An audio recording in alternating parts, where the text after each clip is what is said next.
this week we're making small pine trees. Yes, they're small. Compared to those others, yes. Well, we've been doing undergrowth under the great big huge trees, and it sort of hit me after putting in ferns and everything that the one thing that was missing was baby trees. Right, and there's always those. Well, especially in the sunlight.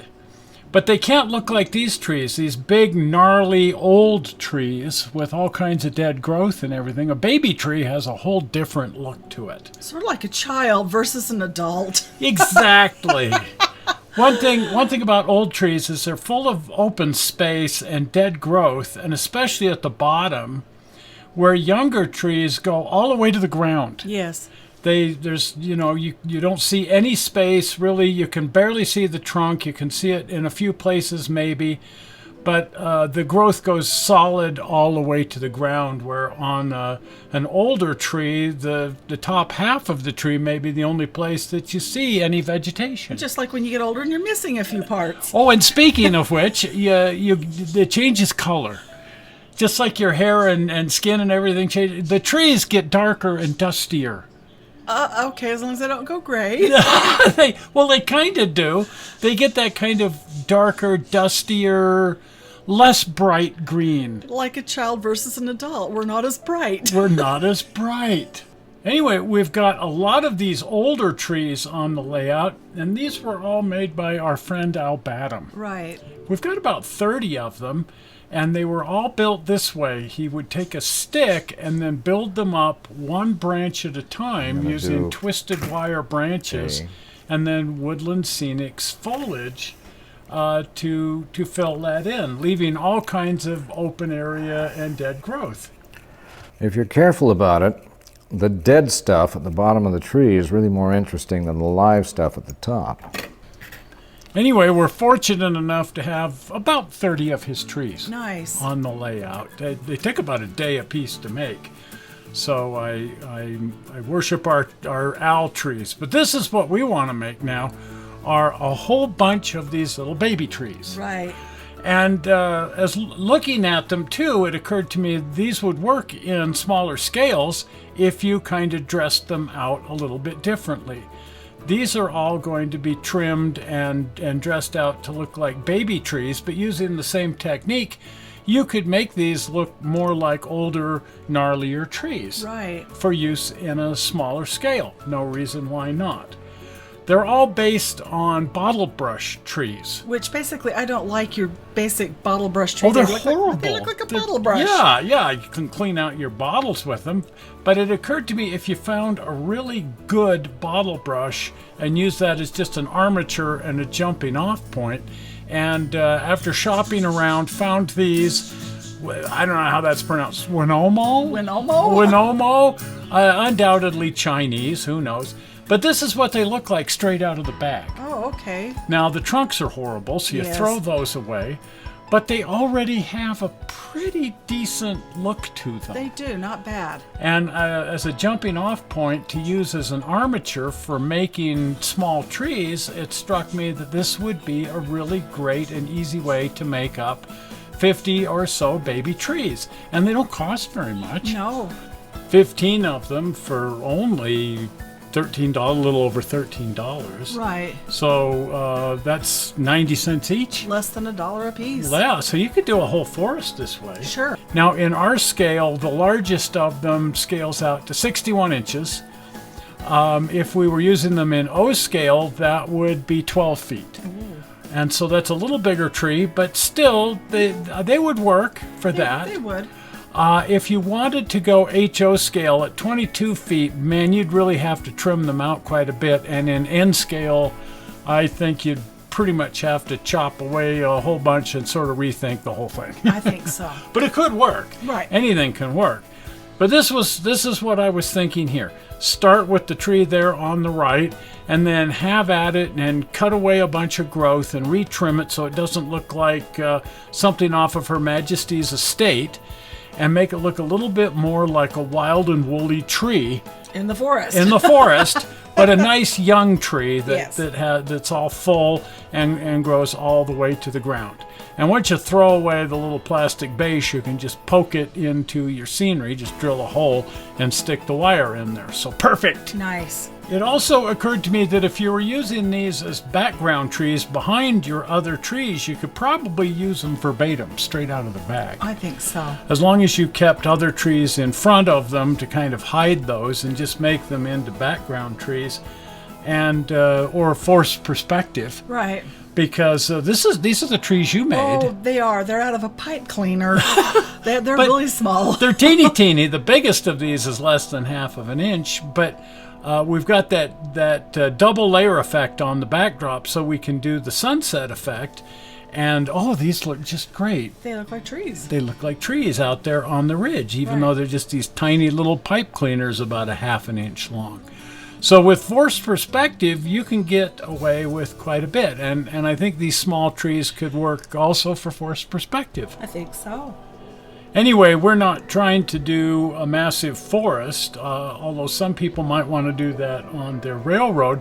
We're simply trying to do small trees up under our big trees. Right. And these scale out perfect. They just barely come up past the waist of a 7.5-foot Sasquatch. Yes. What's he doing there? Well, it's the Pacific Northwest. Oh, I see. And so, yeah, it's... but we had to put him in there for scale just to make sure that we weren't putting in something that's inappropriate. Anyway, let's take a look at the technique that I used for just kind of trimming these out. I didn't spend a whole lot of time on any of them, and since we wanted to do about 50 of them, it's nice to be able to knock out 50 of them in a couple of days. So I started by just taking the existing tree, and they've got this green foliage, which isn't bad, and then this horrible plastic stump part, which fortunately comes right off, because the last thing I'm going to do is throw that away, because it makes sort of a nice handle. I was going to say, too, it might come in handy for something else. We need one of those junk things for detritus. Yeah, you never know about that. A drawer or something for these things that we want to throw away. Spare parts. Yeah, the spare parts area. So we'll hang on to those. Yeah. But the foliage that they're using here, I wanted to get rid of a lot of that. Again, I want to open up a lot of space. So I started by just knocking a lot of the foliage loose, because it's actually held on there with, I think, hot melt glue. And don't throw that away either.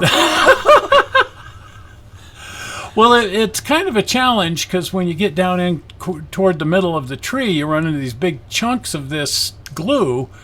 But I wanted to get in there and really trim away as many of the branches, well, not too many of the branches, but I want to open it up. I want to take out maybe as much as a third of all this foliage. Mm-hmm. And I knocked a lot of it loose just because it is kind of loose. It also has been dyed with like green dye, and it gets all over your hands, and it doesn't want to come off. Yes, you have a green thumb now. Yes, I have a green thumb, and that's the first time in my life anyone's ever said I have a green thumb. But if you can kind of open up some spaces where you can see all the way down to the center post, the center wire, just a little, because you don't want to reveal the fact that it's just a twisted wire down there.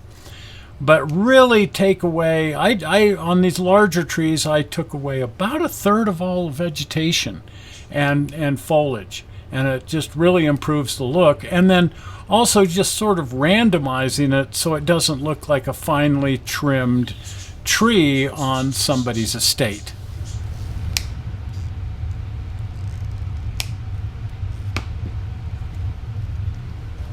So you can see down in here one of those big chunks of glue, which, like I say, I think that's a hot melt glue. It's something. So you want to make sure you cut those out if you reveal any of those, because they're really unsightly. Yes. And that might cut it all the way down and reveal the center wire a little bit, but we are going to come back and add more foliage. Oh, nice. So I'm not too concerned about opening it up too much, as long as I don't get completely carried away with it.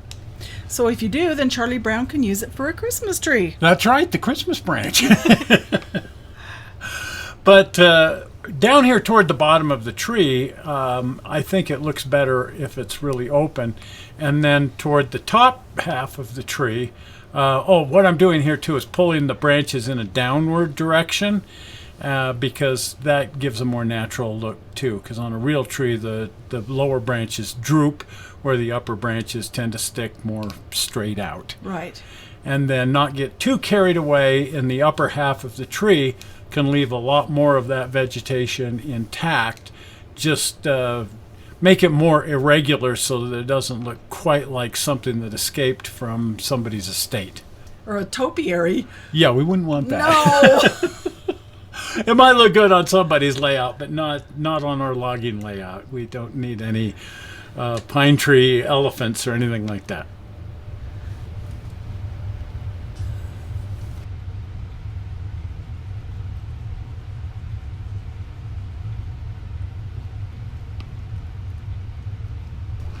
Now, trimming the top part of the tree is a lot trickier because there's more glue up here and it's just a more dense material. Fortunately, like I say, I didn't want to trim as much away in the top part. But any kind of trimming up here in the top part, you run into just big, huge lumps of glue. And it makes shaping the top part of the tree a little more challenging than the lower parts. The very, very top sometimes has little pokey outies and sort of a rounded off top. And a real life pine tree has a very sharp point to the top. It does. There's always that one branch. I mean, something like an arborvitae or something. No, but most pine trees, yeah, there's one single branch that comes straight up out of the top. And so I wanted to reshape the top of these into much more of a point, and because it's all glue and wire up there, that was a little bit trickier.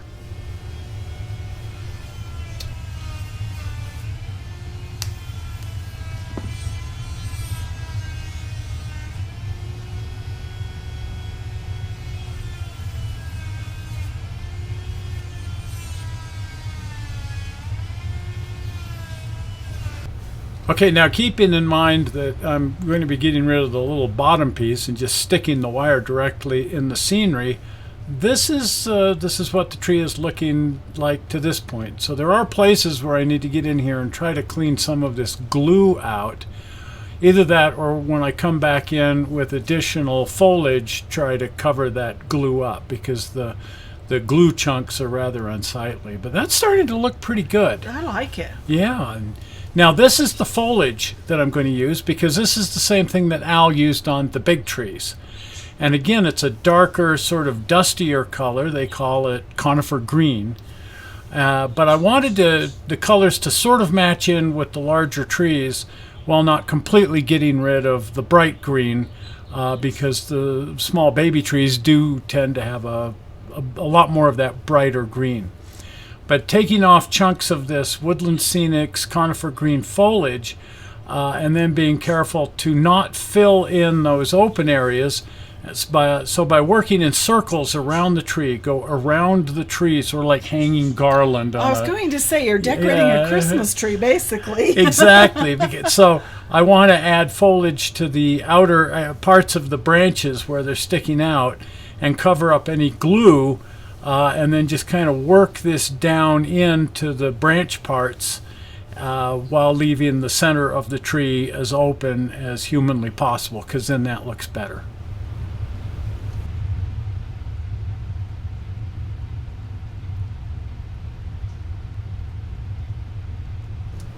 Now, I assumed that I would come back later on and use a little super glue to lock this in place, but it does grab in there pretty well. It looks like it. If you just kind of shove it down onto the bottle brush wires and really work it down in there, it's pretty much attached to the tree, just right straight up. And then I did come back with a little of the thin super glue to make sure it didn't dislodge and come completely loose. In this area, I'm trying to work that down in there to hide some of that glue that I uncovered.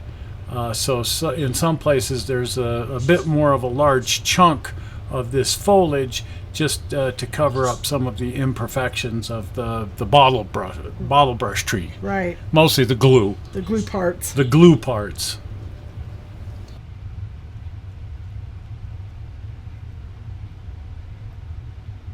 So I start sort of ending up with this two-color effect. Right. But that doesn't bother me. It just, again, to me, that's sort of what a younger tree looks like. It has these brighter colors and new growth. Especially in the spring of the year. Especially in the spring of the year. The new growth is a really emeraldy green. And so I thought, yeah, that's looking pretty good. And then I'm just sticking these in a foam rubber sanding block to see what they're going to look like when they're sitting right tight down on the layout. And that looks pretty good. It does. Now, the little tiny one here, I haven't done anything with. But again, the smaller ones, I think, can be just sort of a much denser growth, although I do want to go through here and trim away some of the highly regular shape of the thing and make it more irregular, like that. There you go.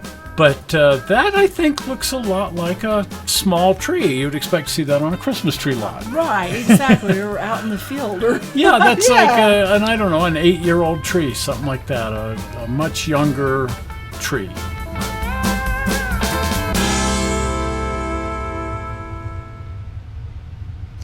The smaller trees proved to be a lot more trouble, and I actually was unhappy with a couple of them and just threw them in the junk box. Oh, I hope so, because we got to save everything. We never throw anything away, do No, we? it gets repurposed sometimes. But the smaller trees are just a lot harder to get looking exactly right. Again, just because there's a lot more density to them and therefore a lot more glue. And speaking of glue, I came back then and added some drops of super glue, and just to secure the Woodland Scenics conifer green foliage to the other foliage into the bottle brush. Right, you want to use that in a well-ventilated area because sometimes it smokes. Oh my, when you're putting scenery together like this and you put that thin on, glue? yeah, and a puff of smoke comes up and Right. oh my gosh, it's like being tear gassed or something. Anyway, now comes the fun part. Oh, yay. Taking all 50 trees out to the layout and saying, where are they going to look good? So I just took them out here on the little foam block and then just tried them in different locations. How would they look over here? How would they look over here? I have this weird theory that they always look better in odd numbers. I never thought about it, but I believe you're right. A 1 looks pretty good, 3 look good, but 2 looks somehow oddly out of place. Out of balance, and that's just weird. It's just weird. So here I have a little grouping of 3, and I just think that looks better than a grouping of 2 or 5, but odd numbers. Once you get up, over 5, it becomes the point becomes very moot. Yes, Well, anyway, there it is. We're just about done with the logging railroad. that's cool. Yeah, just we've got the backdrop to do, and then the scary part of mounting it up on the wall. Anyway, if you haven't been over to the channel, please pop on over to the channel, and if you're not a subscriber, you can use the blue button. Are we ready for that? Zoink! There it is right there. Well, we're not sure how you found this video on the internet. We hope you didn't find it boring. And as always, we will see you here on Tuesday. Yay. We got something fun from the attic to show you. We'll see you then. Bye. Bye-bye.